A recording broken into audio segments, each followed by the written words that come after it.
एक सुबह गौतम बुद्ध अपने शिष्यों के साथ झील के किनारे बैठे थे। सूरज की हल्की किरणें पानी पर पड़ रही थीं और माहौल पूरी तरह से शांतिपूर्ण था। शिष्य उन्हें ध्यान से सुन रहे थे।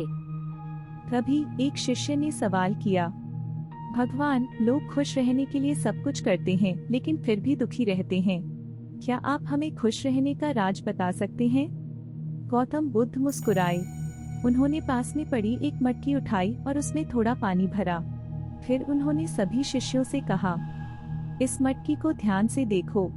इसमें मैंने थोड़ा पानी डाला है। अब सोचो, अगर यह मटकी खाली होती तो क्या इसे और पानी दिया जा सकता था? जी हाँ, भगवान।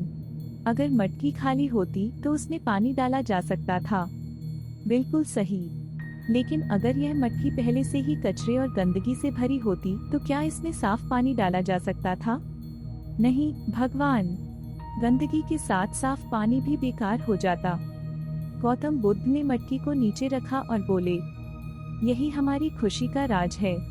हमारा मन भी इस मटकी की तरह है। अगर यह गुस्से, द्वेष और इच्छाओं से भरा है तो इसमें खुशी के लिए जगह नहीं बचती। शिष्य ध्यान से सुन रहे थे। बुद्ध ने आगे कहा, खुश रहने के लिए तुम्हें अपने मन को खाली करना होगा।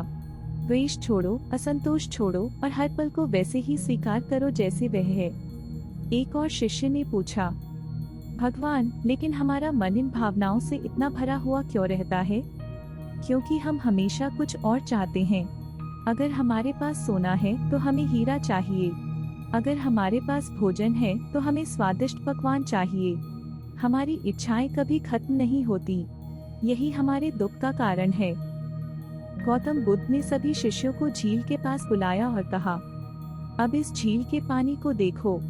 यह कितना शांत है। लेकिन अगर मैं इसमें एक पत्थर फेंकूं तो क्या होगा? उन्होंने पानी में एक छोटा पत्थर फेंका। पानी में तरंगे बनने लगी। तरंगे तभी खत्म होंगी जब पानी शांत हो जाएगा। हमारा मन भी ऐसा ही है। अगर तुम अपने मन को शांत रखोगे तो खुशी अपने आप आ जाएगी। लेकिन अगर तुम इसे बार बार इच्छाओं और परेशानियों के पत्थरों से भरते रहोगे तो यह कभी शांत नहीं होगा। गौतम बुद्ध ने अपनी बात खत्म करते हुए कहा, खुश रहने का राज ये है कि इच्छाओं को कम करो। जो तुम्हारे पास है उसके लिए आभार प्रकट करो।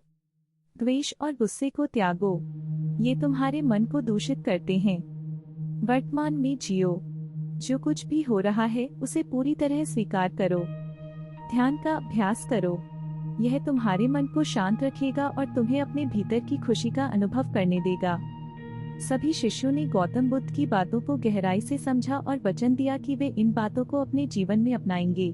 झील के किनारे की शांति में हर कोई मुस्कुरा रहा था। खुश रहने का राज अपने मन को शुद्ध, शांत और इच्छाओं से मुक्त रखना है। जितना अधिक हम अपने भीतर शांति लाएंगे उतना ही हम सच्ची खुशी का अनुभव करेंगे। खुशी बाहर की चीज नहीं है, यह हमारे भीतर से आती है।